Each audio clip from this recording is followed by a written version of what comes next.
प्रीत सिरोही को अवैध स्ट्रक्चर से नफरत है या दरगाह? ग्रीनलैंड को घेर के जिसमें बच्चे खेलते हैं उसे घेर के मस्जिद बना देगा क्या? तो तू ही रहेगा भारत में, हम कहाँ रहेंगे? ये स्टेट की हाई कोर्ट का आदेश है कि पब्लिक लैंड पे आप इंक्रोचमेंट नहीं करेंगे। ये अधिकारियों का फेलियर है, ये दिल्ली के एलजी का फेलियर है। प्रीत सिरोही का टारगेट क्या है, मतलब वो लक्ष्य क्या है, कहाँ पर जाकर रुकेंगे प्रीत? तुम हमें सताते रहोगे, मैं तुम्हें सताता रहूंगा। तुम हमें सताना छोड़ दो, हम तुम्हें सताना छोड़ दो। ये जो अल्पसंख्यक के नाम पे मुल्लाओं को पाल रही है, बहुसंख्यक हो जाएंगे, संविधान बक्से में रख देंगे और सरिया से चलेगा। मुझे तो गांधी जी को लेकर टेंशन है। आप गांधी जी को मानते ही नहीं? क्यों मानूंगा? बहुत सारे स्वतंत्रता सेनानी लड़ रहे थे, वो भी लड़ रहे थे, क्या हो गया? जिस व्यक्ति की उसका परिवार नहीं मान रहा उसे मैं क्या मानूंगा? अहिंसा में आपका विश्वास है? कोई हमारे लोगों का कत्ल करते हुए मैं तमाशा देखता हूँ, ये अहिंसा है क्या? ये गांधी की अहिंसा होगी, उसके परिवार की अहिंसा होगी, हमारी अहिंसा नहीं है। कोई हमें सताएगा, हम सताएंगे।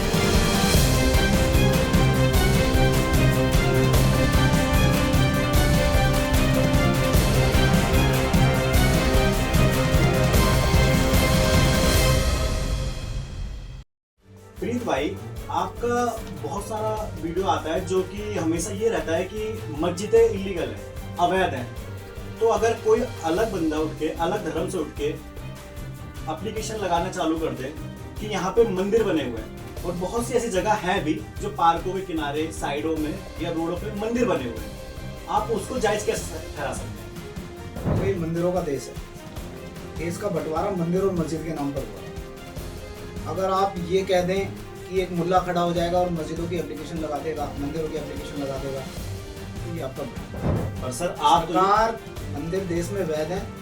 अगर मंदिर देश में वैध ना होते तो सरकार जजिया करना वसूल रही होती, हमारे हिंदुओं के मंदिर ना लूट रही होती, हमारे मंदिरों के धन से सबका साथ सबका विकास ना कर रही होती, हमारी मंदिरों की जमीनें ना बेच रही होती, हमारी मंदिरों की कमेटी में मुल्लाओं को सदस्य ना बना रही होती, हमारे मंदिर के परिसर में मुल्लाओं को पूजा सामग्री बेचने की, प्रसाद बेचने की, दुकानों की अनुमति ना दे रही होती।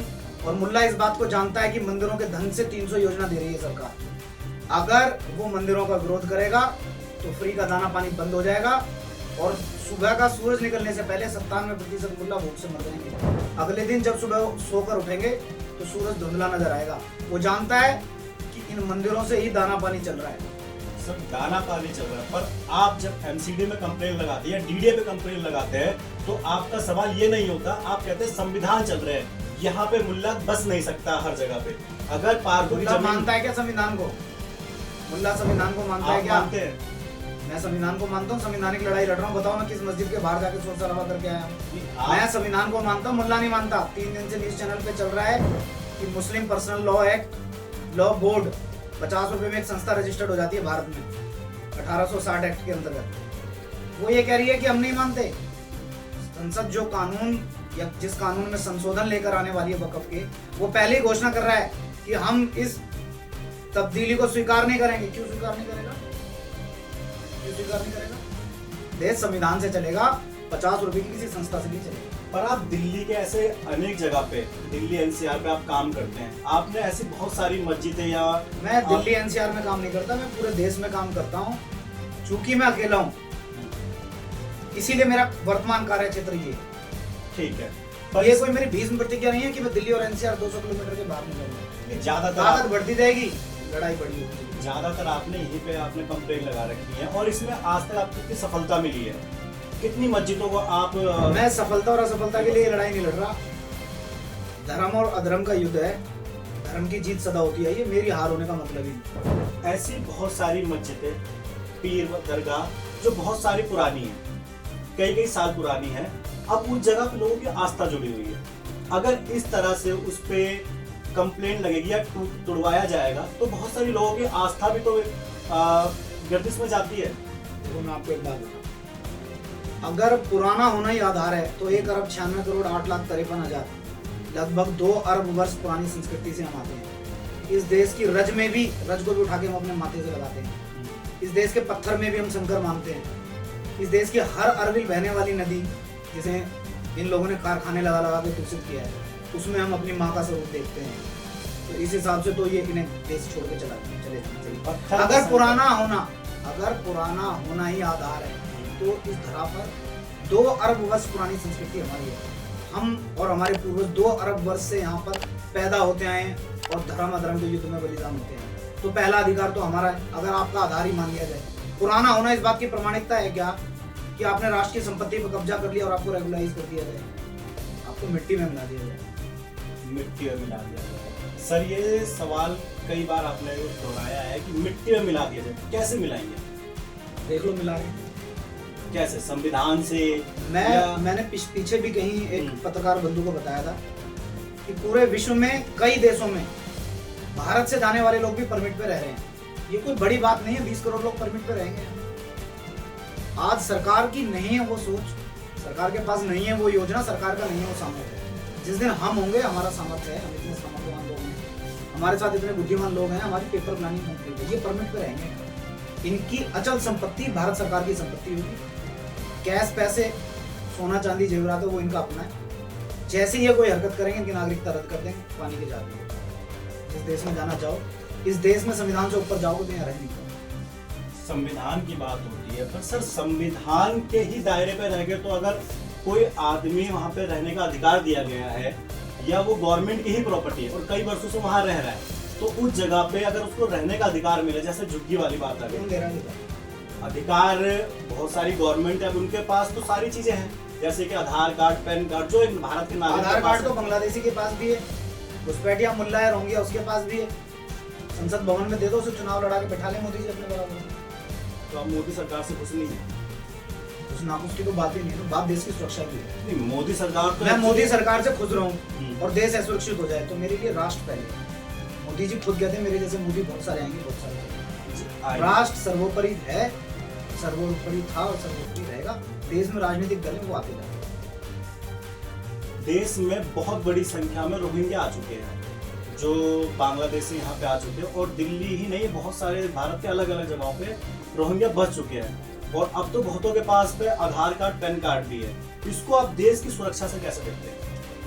देश की सुरक्षा के लिए खतरा है।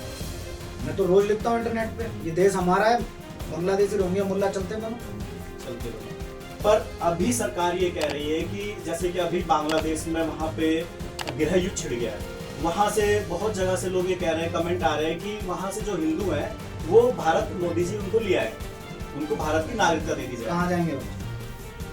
पर अगर वो यहाँ आ जाते हैं तो सोर्स तो लिमिटेड है, तो उनको देंगे कहाँ, नौकरी कहाँ मिलेगी उनको, तो क्या देंगे हम उनको? 8 करोड़ मुल्ला बांग्लादेशी को भी पाल दिया ना हमने 50 साल।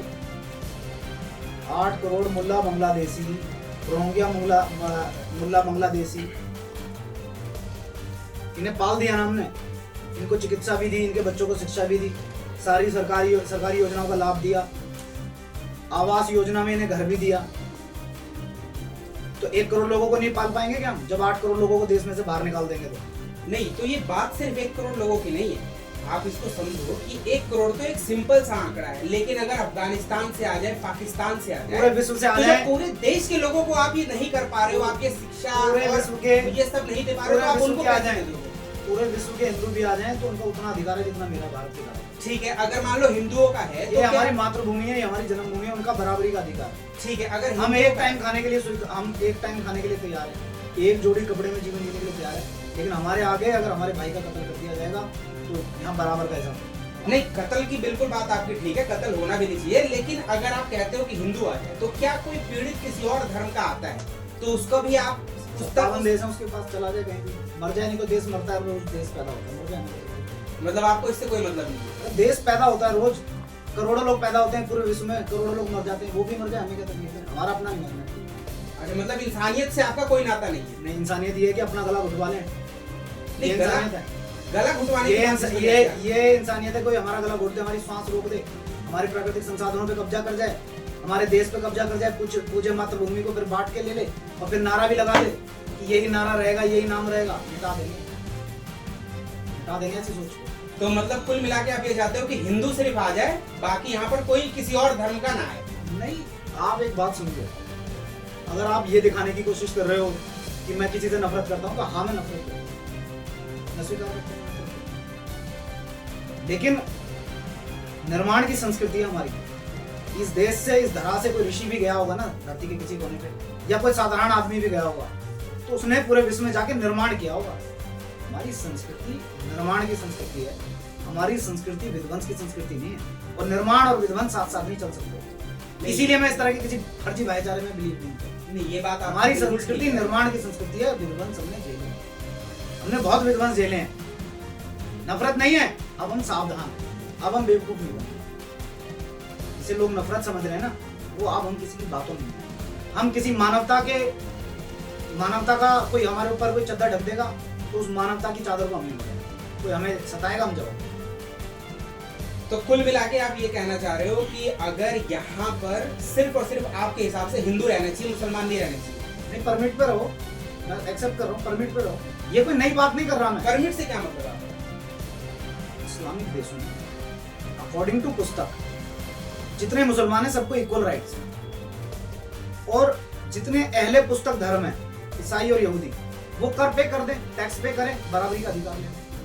उसके बाद वो लोग जो किसी भी तरह की ईश्वर की सत्ता को मानते हैं, वो कर पे करें, टैक्स पे कर दें, और दोयम दर्जे के नागरिक बनके इनके देशों में रहें।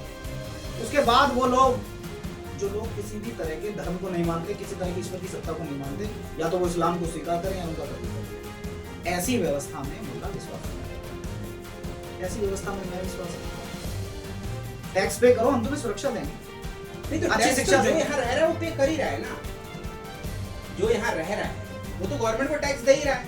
और फिर आप एक तरफ तो आप ये आंकड़े कहते हो कि दिखाने क्या? संविधान के हिसाब से आंकड़े दिखा दें। संविधान में संशोधन नहीं होते क्या? आप एक तरीके पहली से- बार संशोधन होगा क्या जब हम करेंगे? एक चीज उससे पहले संशोधन नहीं हुआ क्या? हुए है, बिल्कुल हुए है। बताओ कितनी बार संशोधन हुआ? एक बार और हो जाएगा, आप बता देगी क्या? वहाँ जब कैसा रहेगा, जब ये अल्पसंख्यक जिन्हें तुम पाल रहे हो, ये अल्पसंख्यक तो मैं खैर कहूँ ये सब गलत है। ये जो अल्पसंख्यक के नाम पे मुल्लाओं को पाल रहे हो, ये बहुसंख्यक हो जाएंगे, संविधान बक्से में रख देंगे और सरिया से चलेगा। हाँ? सरिया से चलेगा। ये संविधान भी जब तक हम है। आज लोकतंत्र खत्म हो गया और बांग्लादेश का राष्ट्रपिता जो था उसकी प्रतिमा उन्होंने ध्वस्त कर दी। मुझे तो गांधी जी को लेकर टेंशन है। तेल भी चुरा लेंगे, वहाँ जो राजघाट पे जो ज्योति जल रही है उसका तेल भी चुरा लेंगे। आप गांधी जी को मानते हैं? मैं नहीं मानता किसी गांधी जी। आप गांधी जी को मानते ही नहीं? क्यों मानूंगा? बहुत सारे स्वतंत्रता सेनानी लड़ रहे थे, एक वो भी लड़ रहे थे, क्या हो गया? और मैं इसको स्वतंत्रता नहीं मानता, मैं इसको बंटवारा कहता हूँ। मैंने आज तक कहीं आजादी नहीं कहा, भारत का बंटवारा। और आजादी इसमें में लड़ाई लंबी, आजादी तो बहुत लंबे समय के बाद मिलेगी। और गांधी शायद अब तक कई बार मर गए होते अगर वो राजनीति से या भारत के राजकीय कोष से पोषित ना होते। गांधी कोई इतने बुद्धिमान व्यक्ति नहीं थे। बुद्धिमान होते तो उनके आश्रम, स्वदेशी आश्रम अपने दम पे चलते। सरकार उनके आश्रमों को ना चला रही होती सरकारी फंड से, टैक्स के पैसे से आश्रम चल रहे हैं।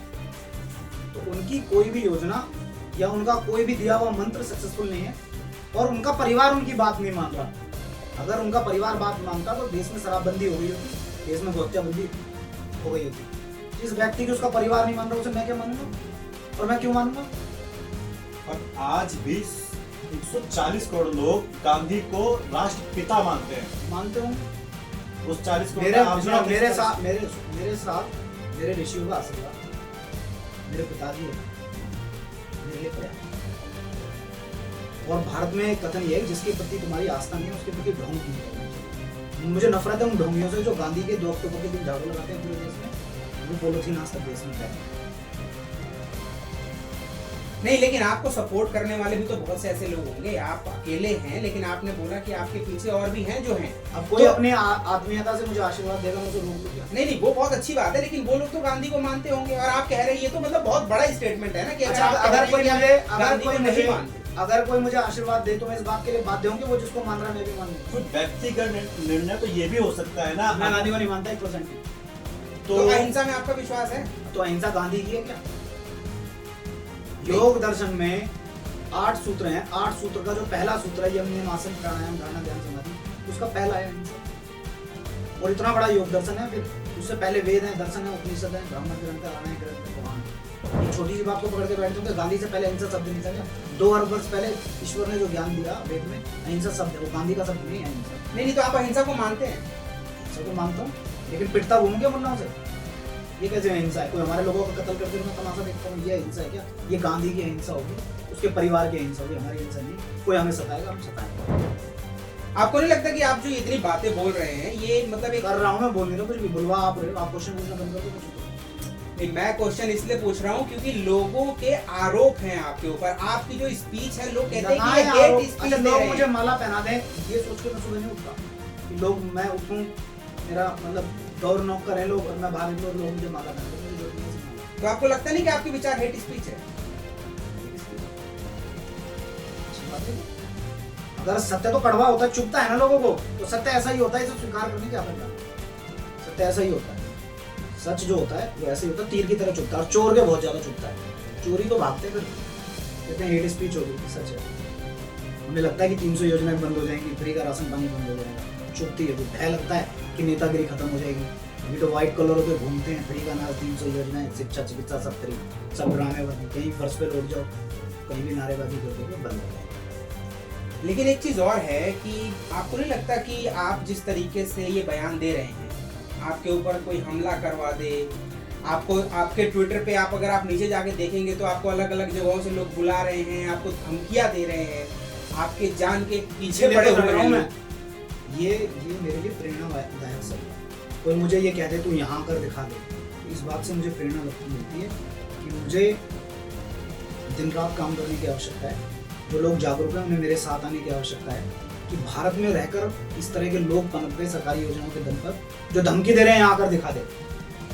इस बात से ये प्रेरणा मिल रही है कि जो हम काम कर रहे हैं उसकी गति बहुत धीमी है, वो 10% से 100% तक जानी चाहिए। तो भारत में रहकर कोई हमें धमकी दे देगा क्या? राष्ट्र तो सभी का है, कोई हमें ये कह देगा कि यहाँ कर दिखा दे, हम दिखाएंगे उसे, लेकिन ठीक है आंसला लंबा है, चलना धीरे धीरे यहाँ तक चलते चलते आए 10 सालों में, आगे भी पहुंचेंगे, उसे आवाज मारकर बुलाएंगे नीचे उतर के देख हम आएंगे। चलो ठीक है सर, पर एक चीज ये भी तो है, आप वहाँ वो चीज क्यों नहीं दिखा रहे हो कि जहाँ पे झुग्गियां बन चुकी हैं? अगर झुग्गियां बन चुकी हो, लाखों लोग वहाँ पे रह रहे हैं, तो उनको पूजा करने के धर्म स्थल चाहिए नहीं चाहिए? मैं बहुत स्पष्ट कहने वाला हूं, कोई व्यक्ति रह रहा है, मुझे उस बात से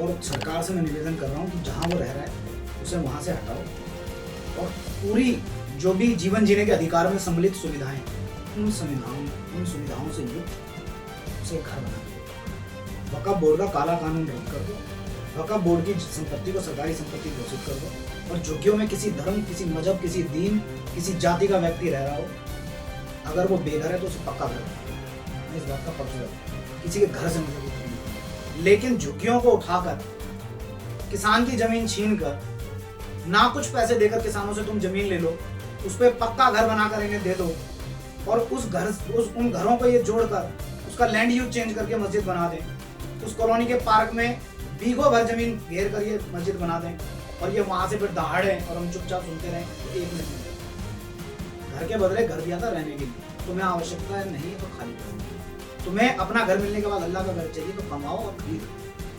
प्रीत सोही को अवैध स्ट्रक्चर से नफरत है या दरगाह या मस्जिद? अवैध स्ट्रक्चर से नफरत नहीं हो सकती, क्योंकि देश में म्युनिसिपल कॉर्पोरेशन है, उसका अच्छा खासा कानून है, उसके अधिकारी मोटी सैलरी ले रहे हैं, उसके बावजूद भी भ्रष्टाचार में लिप्त हैं, उनके बच्चे विदेशों में पढ़ रहे हैं और वो रिटायरमेंट का इंतजार कर रहे हैं। मुझे किसी के अवैध स्ट्रक्चर से दिक्कत नहीं है, मुझे दिक्कत है उन विध्वंसकारियों की संस्कृति को बढ़ते देखने में, जो आज भी अवैध रूप से बढ़ रहे हैं। खरीदें जमीन, अपने पूजा स्थल बना लें। नहीं तो आपके हिसाब से मतलब सिर्फ मस्जिद, मेरा हिसाब नहीं है, मेरा हिसाब नहीं है, अवैध हैं उनसे आपको दिक्कत है, मेरा हिसाब बाकी नहीं है, उसकी जगह पर कोई भी ये मेरा हिसाब हो नहीं जाए है, वहाँ कोई दिक्कत नहीं है महोदय, ये मेरा हिसाब नहीं है, भारतीय संविधान का हिसाब है, ये माननीय न्यायाधीश का आदेश है, ये स्टेट की हाई कोर्ट का आदेश है कि पब्लिक लैंड पर आप इंक्रोचमेंट नहीं करेंगे। ये अधिकारियों का फेलियर है, ये दिल्ली के एलजी का फेलियर है, दिल्ली के सीएम का फेलियर है, डीडीए का फेलियर है, एमसीडी का फेलियर है, ये मेरा फेलियर नहीं है, ये कोई मेरा फरमान नहीं है, यह मेरी कोई जिद नहीं है। देश में कानून का शासन स्थापित होना चाहिए, देश का अनपढ़ व्यक्ति भी चाहता है कि संविधान पूर्ण रूप से लागू हो। राष्ट्र की संपत्ति कोई कब्जा कर लेगा क्या?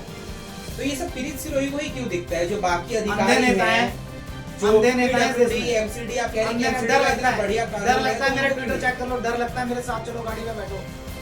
हफ्ते में 7 दिन होते हैं, 5 दिन सरकारी कार्यालय खुलता है, मैं 5 दिन अपनी गाड़ी में बिठा के घुमाऊंगा। डर लगता है अधिकारी के अलमारी में बहुत सारे पैसे हैं, अब उसे लगता है कि जैसे तैसे मैं रिटायरमेंट ले लूं और उस धन का भोग करूं। तो भोगी जो होता है, कायर होता है, भोगी को डर लगता है, वो उन्हें डर लगता है। तो कैसे जिसकी जिम्मेदारी, वो जिम्मेदारी से भाग रहा है, कोई तो जिम्मेदारी लेगा, जब कोई नहीं लेगा तो हमने ले ली मजबूरी, हमने तो मजबूरन ली ना। तो मजबूरी में लिए जिम्मेदारी, सरकारें फेल हो गई, सरकारों ने घुटने टेक दिए। एक बार निगम पार्षद बनने के बाद, विधायक बनने के बाद अगले 5 साल की तैयारी शुरू कर दी, हमने मजबूरी में ली। पर कुछ लोगों का मानना है कि पुलिसद्रोही ये इसलिए करते हैं ताकि उनको भी आगे जाके इलेक्शन लड़ना है। बुरी बात है कि इलेक्शन लड़ना, आती क्या मत लड़ेगा क्या इलेक्शन है? अंसारी लड़ेगा क्या इलेक्शन? राशिद इंजीनियर लड़ेगा क्या इलेक्शन? हम नहीं लड़ेंगे क्या इलेक्शन? इलेक्शन लड़ना पाप है तो बंद करा दो फिर आप। नहीं तो इलेक्शन लड़ना पाप नहीं है इलेक्शन तो लड़ने की प्रक्रिया बंद करा दो देश में। आप खुल के बोलो ना कि मैं ये इसलिए कर रहा हूँ ताकि मुझे तो जनता मैं का किसी से- सपोर्ट मिल सके और तो मैं मैं- चुनाव लड़ सकूं। तो मैं किसी से दब रहा हूँ क्या?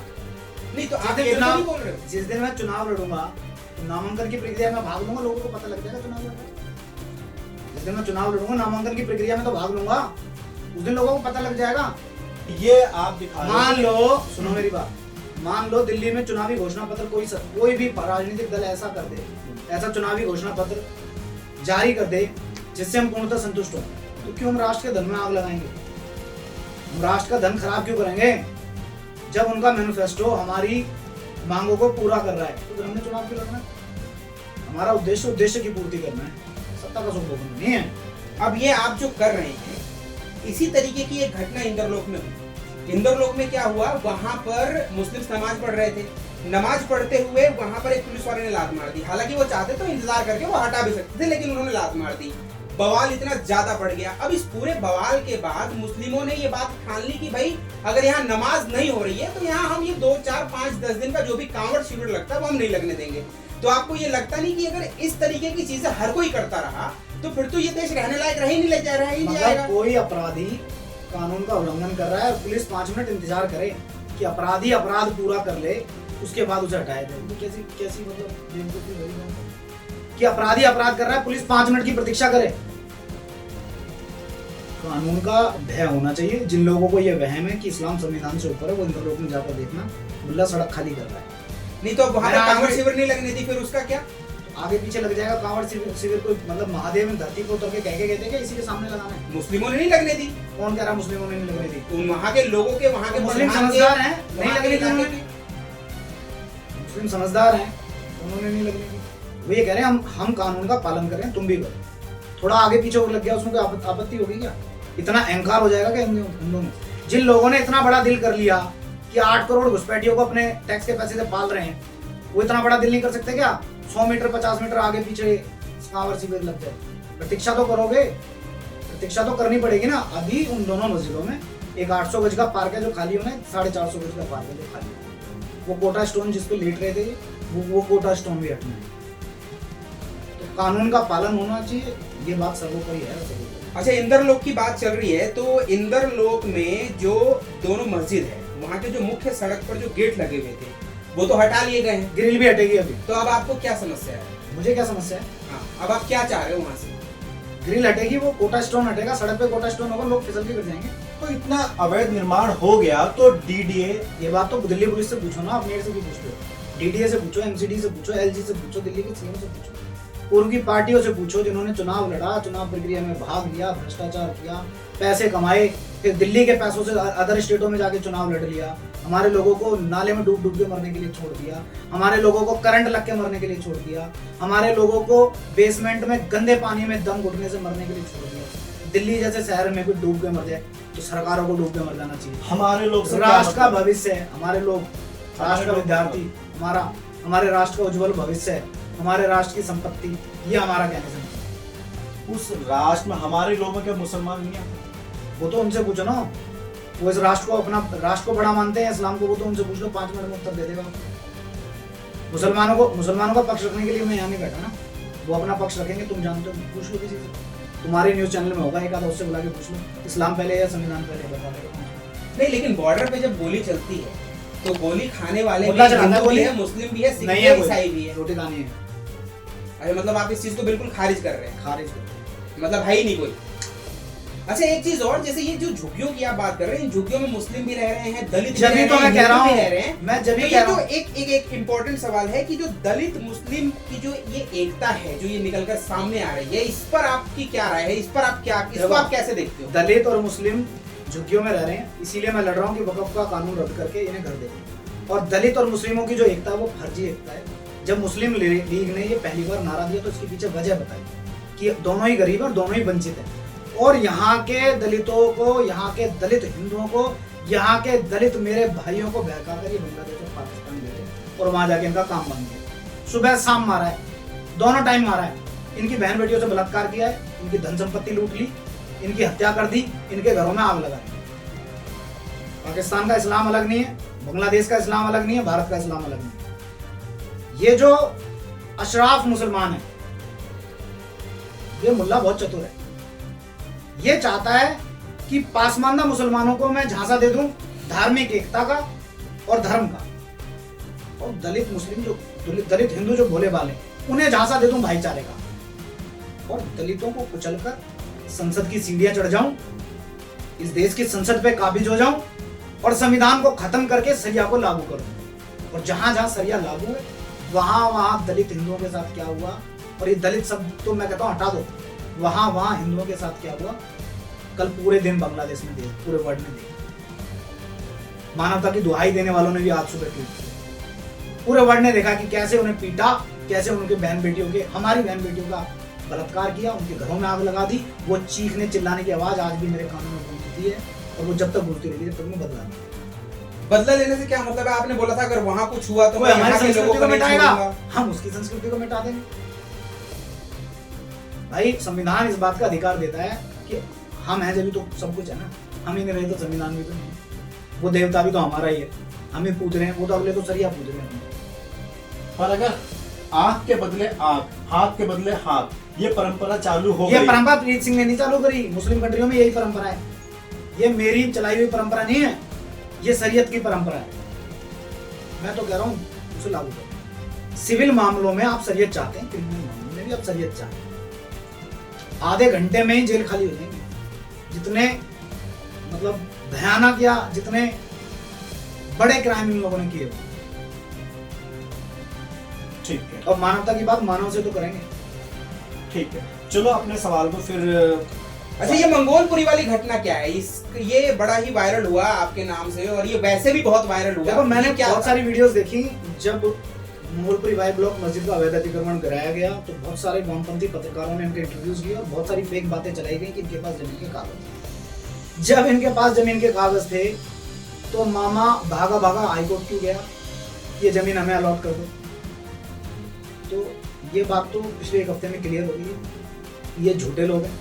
अतिक्रमणकारी होने के साथ साथ ये झूठे भी हैं, झूठी अफवाह फैलाते हैं कि जमीन के हम मालिक हैं। जब तुम जमीन के मालिक थे कचहरी क्यों गए? और कचहरी ने हमारे फेवर में ऑर्डर किया कि जमीन इन्हें अलॉट नहीं की जाए। फिर उसके बाद ये सुप्रीम कोर्ट गए और वहाँ भी हरे राम हरे कृष्ण है, बहुत जल्दी पूरा अतिक्रमण हटेगा। तो झूठ जो होता है ना, झूठ उसके पैर बड़े होते हैं, जल्दी भागता है, ठोकर खा के गिर जाता है। वो स्थिति इनके साथ है। ये रोहिणी सेक्टर 20 की मस्जिद पर जो आपकी शिकायत की कार्रवाई थी, उसमें नोटिस लग गया है? हाँ, नोटिस लग गया है। इस पर कब तक कार्रवाई होने की आप उम्मीद है? चंदा उगाही की नियत से पूरे देश से लाकर मासूम बच्चों को एक पिंजरे में बंद कर लेंगे, वो भी सरकारी जमीन के ऊपर, और कहीं 4 इंची की दीवार है, कहीं 9 इंची की दीवार है। ऐसा भवन जिसके पास दिल्ली एमसीडी का बिल्डिंग हेल्थ सर्टिफिकेट नहीं, अगर वो बिल्डिंग करती तो उन बच्चों का क्या होगा? तो मैं उन बच्चों का फेवर करता हूँ, उन बच्चों का उन बच्चों के मैं उज्जवल भविष्य की कामना करता हूँ। इसलिए मैंने उस मदरसे पे अनाधिकृत था और मैंने शिकायत की और उस प्रक्रिया में उसके ऊपर नोटिस लग गया। बहुत जल्दी वो टूटेगी मस्जिद भी और मदरसा। पर ऐसी बहुत सी जगह, मैं आज भी ये कह रहा जितनी हूं, जगह है सबके लिए लड़ेंगे। तो आप उन बिल्डरों के खिलाफ क्यों नहीं कार्रवाई करते हो जो देश की लाखों करोड़ों की संपत्ति पे अपना कब्जा जाहिर कर रहे हैं? मोदी एंड कंपनी क्या करेंगे फिर? केजरीवाल क्या करेगा? मतलब प्रीत सरोही खाली मस्जिदों पे सब आवाज उठाएगा? तो जितना मतलब जितना अधिकार क्षेत्र है या जितनी ताकत है, हर आदमी ताकत के हिसाब से काम करता है। अगर लोग चाहते हैं कि ये होना चाहिए तो लोग आशीर्वाद देंगे, बाकी करेंगे। लेकिन मेरा मानना ये है कि यदि किसी व्यक्ति की का रिहायशी घर है तो थोड़ा सा सरकार को भी उसके लिए नरम होना चाहिए। कष्टकर्म की कमाई से लोगों ने अपना घर बनाया। पर बहुत जगह पे लोग ये कहते हैं कि प्रीत सरोही इसीलिए ये काम करते हैं ताकि वो पॉपुलर हो सके और आगे जाके। अच्छा, अगर मैं इस बात से पॉपुलर हो रहा हूँ तो देश के हर युवा को अतिक्रमण के खिलाफ, अवैध मस्जिद, अवैध पीर, अवैध दरगाह, अवैध कब्रिस्तान के खिलाफ आवाज उठानी चाहिए। और कपड़े उतार के नग्नता जो परोस रहे हैं इन भंडों से तो अच्छा ही है कि मैं भी नंगा होकर घूमूं। अगर आपके हिसाब से ये भी मान लिया जाए कि मैंने फेमस होने के लिए सब कुछ किया, तो नंगता तो नहीं पड़ोसी ना मैंने। अभद्र गानों पे नृत्य तो नहीं किया ना मैंने। फिल्मी गाने पर्यटक स्थलों पर जाकर, पर्यटक स्थल मतलब हिंदू धार्मिक स्थल, सरकार ने वो पर्यटक स्थल बना, वहां जाके मैंने नंगा नाच तो नहीं किया, उल्टी सीधी वीडियोस तो नहीं बनाई। अच्छा, क्या आपकी ये लड़ाई सिर्फ और सिर्फ मुस्लिम समुदाय के लिए है, मेरी लड़ाई उनके अवैध स्ट्रक्चर के लिए है, या आपकी लड़ाई सिख, ईसाई, हिंदू या फिर किसी भी और धर्म के अवैध स्ट्रक्चर के लिए है? क्योंकि आप जिस तरीके का काम कर रहे हैं ये साफ साफ दिखाता है कि आप सिर्फ और सिर्फ एक विशेष धर्म को टारगेट कर रहे हैं। जो हमसे लड़ रहा है हम उनसे लड़ रहे हैं, जो हमसे नहीं लड़ रहा, जो हमारे साथ है हम उसके साथ। मतलब आपकी लड़ाई सिर्फ और सिर्फ एक मुस्लिम धर्म के मैं साथ कह रहा हूं, है, जो हमें उनके सता रहा है, अवैध। जो हमें सता रहा है हम उसे सता रहे हैं। यहाँ कौन सता रहा है आपको? कौन सता रहा है? सता रहे हैं आप। कैसे, आप बताओ ना। आप देख लो, नहीं, मैं देख ही रहा हूँ, आप बताओ। आप देख लो, आप जामिया में कोई दलित पियोन को या उसके बच्चों को इस बात के लिए परेशान कर देगा क्या कि इस्लाम कबूल ले, ये तो तेरे को नौकरी से हटा देगा। हाँ, दलित नेता चुपचाप देखते रहेंगे। गाजियाबाद में एक महिला का बलात्कार करके हत्या इसलिए कर देंगे क्या कि वो दलित है, इसलिए कर देंगे क्या? वो दलित बाद में हिंदू पहले उसके साथ खड़े होंगे कोई नहीं। नहीं तो आप सरकार हो क्या? तो सरकार ऐसी बनती है धीरे धीरे। आप सरकार हो, सरकार आप ऐसी कौन बनती हो? है। मैं प्रीत हूँ। नहीं, कल को अगर प्रशासन आपसे पूछ ले कि आप कौन हो ये आवाज उठाने वाले, कौन हो आप? मैं वहाँ की सरकार खत्म हो गई। आप गाजियाबाद की बात कर रहे हो, वहाँ पर कानून व्यवस्था खत्म हो गई। जामिया की आप बात कर रहे हो, दिल्ली पुलिस की कानून व्यवस्था खत्म हो गई। क्योंकि अगर आप ये कह रहे हो तो आप मैं कर रहा हूँ, सीधा मैं कहने सरकार का और कर रहा हूँ। कानूनों पर सवाल उठा रहे हो। देखो, संविधान सबका है और उसका पालन करना और करवाना सबका कर्तव्य है। प्रशासन नहीं करवा पा रहा, और दिल्ली पुलिस की गाड़ियों पे बहुत बड़ा बड़ा लिखा है, शायद आपने ना देखा हो, दिल्ली पुलिस के आंख और कान बने। दिल्ली पुलिस को समय समय पर अपराध की आशंका होने पर सूचित करें। अगर ये अपराध है तो आप हटवा दो ना गाड़ियों पे। हम ट्वीट करना बंद कर देंगे, हम चिट्ठियां लिखनी बंद कर देंगे, हम सरकार को, प्रशासन को बताना बंद कर देंगे। अगर ये अपराध है तो हटवा दो। मंगोलपुरी की छोटी मस्जिद और पाकिस्तानी गली, ये क्या मसला है? ये है क्या? ये क्या मैटर है? ये सरकार ने मानवता को आधार मानकर झुग्गी में रहने वाले कुछ लोगों को मकान दे दिया और पुरानी दिल्ली से उठाकर मंगोलपुरी में लाकर बसा दिया। सकुशल सब चल रहा था। जमात के शिक्षक आए, उन्होंने मुल्लाओं की बुद्धि भ्रष्ट कर दी। अब मुल्ला ने क्या किया, दो भूखंडों को जोड़ा और गली के ऊपर लेंटर डालकर गली बंद कर दी। उसके बाद एक अतिरिक्त भूखंड लिया, उन तीनों प्लाटों को एक जोड़कर एक बनाकर मस्जिद बनाई और मस्जिद के सामने वाले सार्वजनिक पार्क में कोटा स्टोन लगवाया विधायक जी ने सरकारी फंड से। उसमें पानी की टंकी लगा के वजू खाना बना दिया और चटाई बिछा के नमाज पढ़नी शुरू कर दी और गली का नाम रख दिया पाकिस्तान। अब आप मुझे बताओ, क्या उस गली में सारे मुसलमान रह रहे हैं? अगर मुसलमान भी रह रहे हैं तो उनके जीवन का भी उतना ही मूल्य जितना हिंदुओं का मूल्य है, क्योंकि वो भी इस राष्ट्र के अभी तक तो नागरिक। अगर परमात्मा ना करे कोई ऐसी दुर्घटना घट जाए, भूचाल भी आ जाता ना, और वहां बिल्डिंगें ध्वस्त हो जाएं, कोई ऐसी प्राकृतिक आपदा आ जाए, तो लोग भागेंगे कहां से? गली तो तुमने बनाई। और रात कार्य की मदद के लिए एम्बुलेंस को उस गली में घुसेगी, तुमने ऊपर से बोल दो, फायर ब्रिगेड की गाड़ी तो घुसेगी। वो बच्चे 25 गज के पिंजरे में सड़ जाएं क्या? पार्क में तो तुमने मुझे खाना बनाया।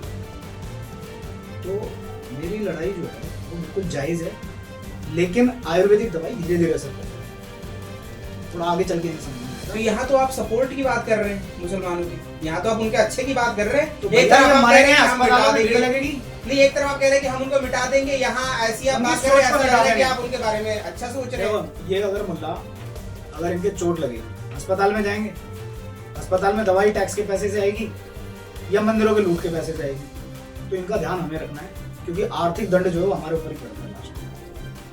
आपने कई जगह पे याचिका लगाई, जजिया कर तो हमें भर रहे हैं। आपने अलग अलग कोर्टों में अलग अलग डिपार्टमेंट में याचिका लगा रखी है। इस याचिका पे आपको कितना सहयोग मिलता है और कितना आपको सहयोग मिलता है? मैं प्रशासन में ये कहने नहीं चाहता कि आप मेरी शिकायत पे कार्रवाई करें। मैं उन्हें बताने जाता हूँ कि ये मस्जिद पूरी तरह से अवैध है और ये इसके कागज है। आप कार्रवाई करेंगे ठीक है, नहीं तो माननीय न्यायाधीश के समक्ष में वो अगर ये कह देता है मुझे डर लग रहा है, तो जो व्यक्ति मुंह से कह रहा है मुझे डर लग रहा है, तो मजबूरन मैं उससे कुछ नहीं कहता, फिर मैं कोर्ट ही चला। एक व्यक्ति ने स्वीकार कर लिया ना कि मुझे डर लग रहा है, तो अब मैं उसे विशेष शक्ति तो दे नहीं सकता, तो इसलिए मैं कचहरी चला।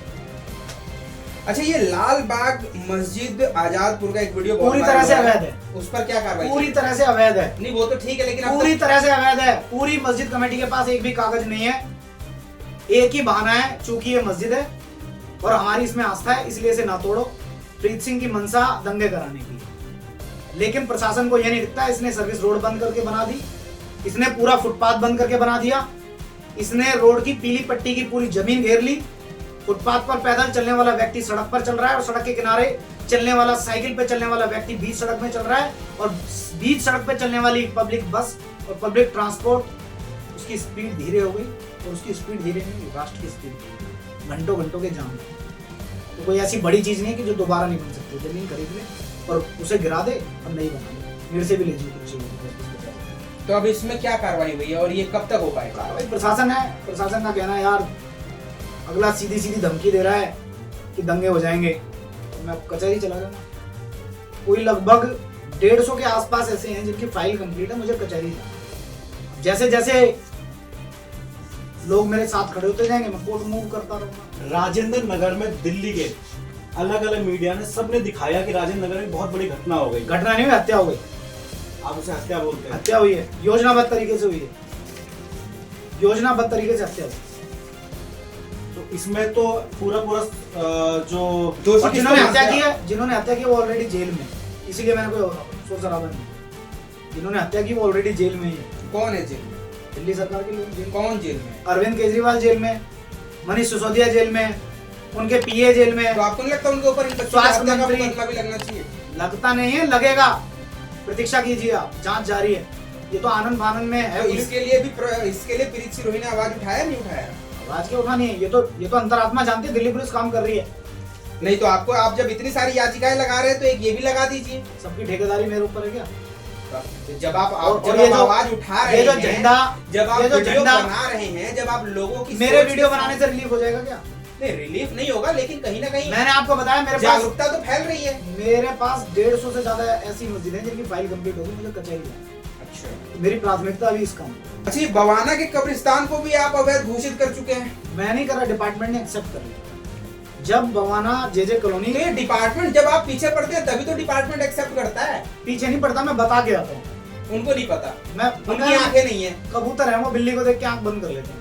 अच्छा, प्रीत सिरोही की आंखें ज्यादा खुली हुई हैं, उनकी आंखें नहीं। हाँ, किसानों की जमीन है ना, छीन ली ना कुछ पैसों में। अच्छा, और जब वहाँ कॉलोनी बसाई गई तो 4000 स्क्वायर मीटर का एक कब्रिस्तान चिन्हित किया गया। अच्छा, प्लानिंग से कॉलोनी बसाई गई, किसानों की जमीन छीन कर, ना कुछ पैसे देकर, और वहाँ कब्रिस्तान की जमीन छोड़ी गई। जब वहाँ कब्रिस्तान की जमीन थी तो अच्छे मुसलमानों ने गलत मुसलमानों को क्यों नहीं रोका? तुमने यहाँ झुग्गी डाली।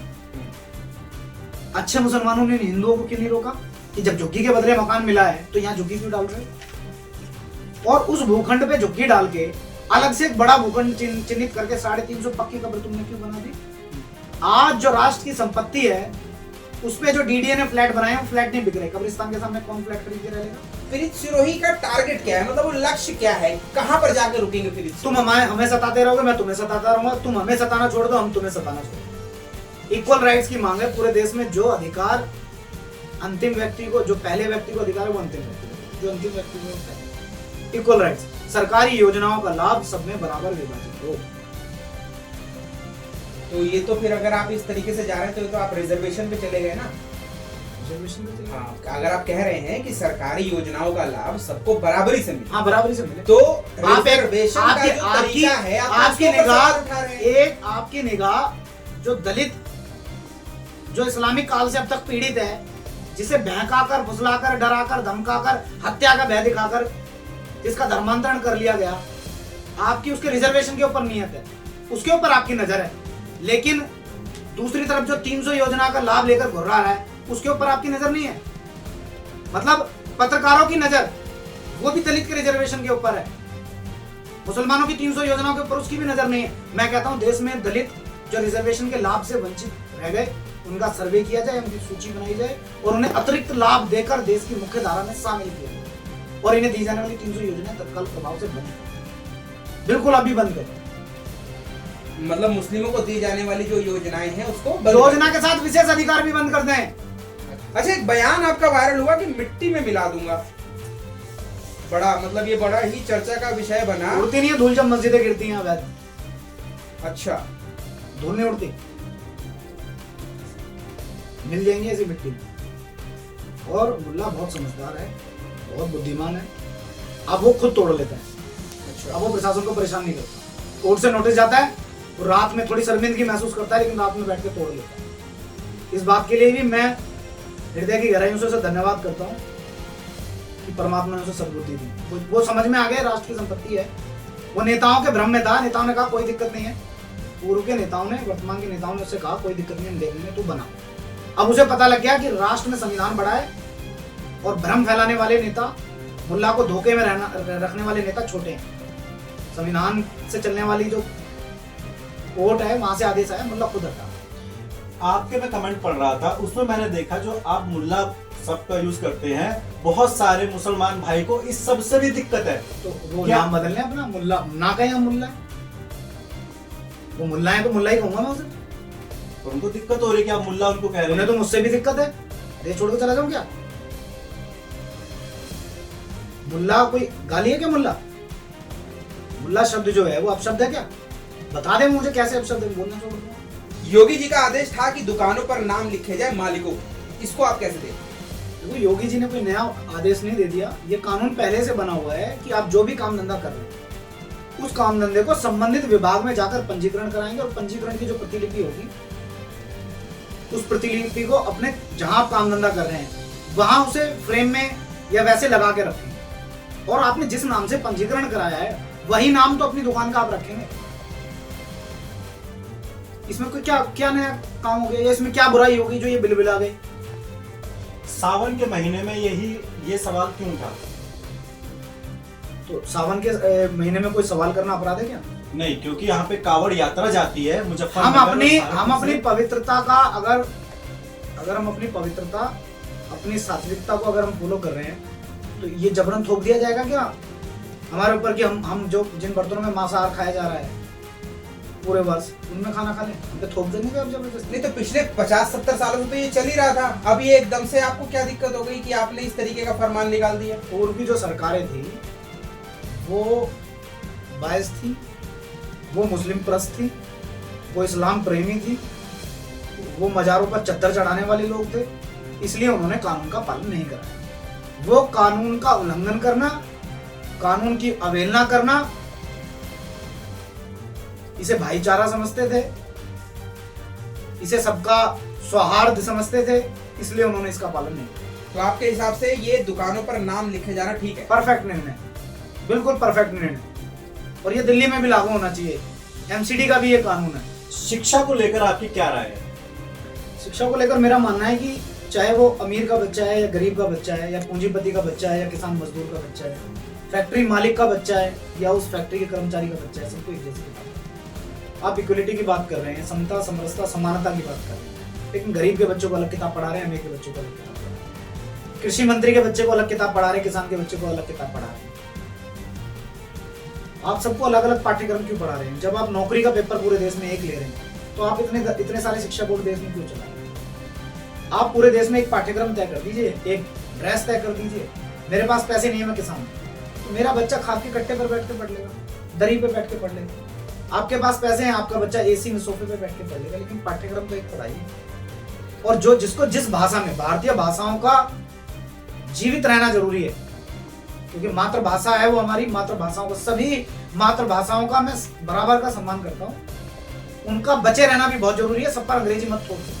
अगर कोई व्यक्ति अपने धर्म का, दीन के, अपने पुराणों की शिक्षा लेना चाहता है तो उसमें क्या गलत? सरकारी धन से लेगा क्या?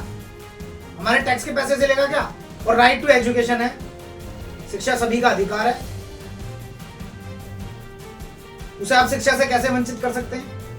एक बच्चा अबोध होता है, और एक शिक्षा नीति है भारत में, वो सिर्फ हिंदुओं के लिए नहीं है, वो देश के हर बच्चे के लिए, हर विद्यार्थी के लिए उस पर वो लागू होनी चाहिए। और उस शिक्षा, उस पर्याप्त शिक्षा के बाद वो चाहे अपने दीन की शिक्षा ले, वो अपने धर्म की शिक्षा ले, वो उसका ये तय उसका परिवार करेगा, ना तो सरकार तय करेगी ना प्रीत सिंह करेगी। लेकिन जो राइट टू एजुकेशन है उस कानून का उल्लंघन होगा तो वो राष्ट्र के लिए, आज के लिए भी और भविष्य के लिए घातक है। शिक्षा की बात हो रही है, शिक्षा में आप कह रहे हो समान शिक्षा होनी चाहिए, पर कुछ लोग हिंदूवादी नेता कहते हैं कि एनसीईआरटी में रामायण और गीता पढ़ाई जाए। तो मुसलमान का बच्चा भी पढ़ रहा है, वो रामायण गीता क्यों पढ़े? 70 साल से हमने अकबर मान पढ़ लिया, मोहम्मद बिन कासिम मान पढ़ लिया, औरंगजेब पढ़ लिया, हत्यारा बाबर पढ़ लिया, विध्वंसकारी मुस्लिम शासक पढ़ लिए, उनकी प्रेम कहानियां पढ़ ली, हमने भी तो पढ़ा ना। और रामायण महाभारत ये भारत का इतिहास है, प्रेरणादायक इतिहास है। और अकबर बाबर का, अगर आप अकबर बाबर की तुलना उससे कर रहे हो तो मैं मानता हूं कि हमारे आराध्य का आप अपमान कर रहे हो। आप जिन मुसलमान शासकों को लुटेरा कह रहे हैं, अपराधी कह रहे हैं, उन मुसलमान शासकों को यहाँ का मुस्लिम जो है वो हीरो मानता है। तो ये कहीं ना कहीं आपको लगता नहीं कि आप जिस तरीके की बात कर रहे हैं ये एक तरीके से उन मुस्लिम शासकों का और उन मुसलमानों का अपमान है? जो भारत को लूटने आए वो मुस्लिम शासक, वो अतिक्रमणकारी, वो आताताई, वो लुटेरे, वो हत्यारे, वो बलात्कारी घोड़ों पर स्त्री साथ नहीं आई। यहाँ के मुसलमानों को या इनके पूर्वजों को घोड़ों पर लाद के नहीं लाए थे, घोड़े तो थे भी नहीं खैर उनके पास, गधों पर लाद के नहीं लाए थे। जहां से वो लुटेरे आए वो भारत को सिर्फ लूटने आए, उन्होंने यहाँ अत्याचार किए, ये बात मुसलमान स्वीकारता है। यहाँ की महिलाओं का बलात्कार किया, यहाँ के पुरुषों की हत्याएं की, उन्हीं बहनों के बलात्कारियों को हीरो मानेगा इस देश का मुसलमान? उन्हें हीरो मानेगा जिन्होंने 5-5, 7-7 हजार महिलाएं हरम में रखी? उन राजाओं ने, उनके सैनिकों ने उनका बलात्कार किया, अपने त्योहारों पर उन्हें गिफ्ट में दे दिया गया, उनकी मंडी लगाकर बेचा गया है उसने हिंदुस्तान 2 दिनार। अपने पूर्वजों के बलात्कारियों को हीरो मानेंगे? और जो हीरो मानते, मेरा सवाल है उनसे कि बलात्कार के बाद जो संतानें उत्पन्न हुई वो संतानें कहाँ हैं? कहाँ हैं वो संतानें? क्या आप मुस्लिमों से नफरत करते हैं? मुझे अपना धर्म प्यारा है, मुझे अपनी पूजा पद्धति प्यारी है, जैसे सबको प्यारी है ऐसे मुझे भी। नहीं, हाँ या ना में जवाब देना है। मुझे अपना धर्म सबसे प्यारा है। क्या आप जानबूझकर मस्जिदों के पीछे पड़े हुए हैं? पब्लिक लैंड सबकी है, सबका बराबरी का अधिकार। नहीं, इसमें हाँ या ना में कुछ हो सकता है। पब्लिक लैंड सबकी है। क्या आप हिंदू राष्ट्र का समर्थन करते हैं? हिंदू राष्ट्र है नहीं है कहाँ, और भी दूसरे धर्म के लोग रह रहे हैं, तो आपको हाँ या ना में बताना है। उनके लिए इस्लाम बड़ा है, देश छोटा है, मेरे लिए पूज्य मातृभूमि सब कुछ है। आपके हिसाब से क्या मुसलमानों का इस देश की संपत्ति पर हक है? उन्हें उनके बाप ने बांट के पहले दे दिया। तो मतलब यहाँ के मुसलमानों उन्हें उनके बाप ने बांट कर दे दिया। क्या सब मुसलमान देशद्रोही हैं आपके हिसाब से? हर गधे को यही कहती है। क्या आप गांधी जी को मानते हैं? गांधी जी ने अपने किसी लिटरेचर में ऐसा कोई, मतलब गांधी ने अपने लिटरेचर में ऐसा कहीं नहीं लिखा कि मुझे मानो। तो मतलब आप गांधी जी को नहीं मानते? उन्होंने कहीं लिखा ही नहीं कि मुझे मानना ही पड़ेगा। नहीं, लिखा तो रामायण महाभारत में भी नहीं है, आप उसको तो मानते हो ना। इतिहास की पुस्तक है, गांधी इतिहास नहीं है। गांधी जैसे बहुत सारे लोग देश में पैदा हुए, 2 अरब वर्ष पुरानी संस्कृति है, और आगे भी ना जाने कितने इस सनातन धर्म में ऐसे लोग पैदा होते हैं। क्या दूसरे देश के मुसलमान भारत में आने चाहिए? यहाँ के लोग ही परमिट पे रहने चाहिए। एक पर्सनल सवाल है कि क्या आपका कोई मुसलमान दोस्त है? बहुत सारे हैं।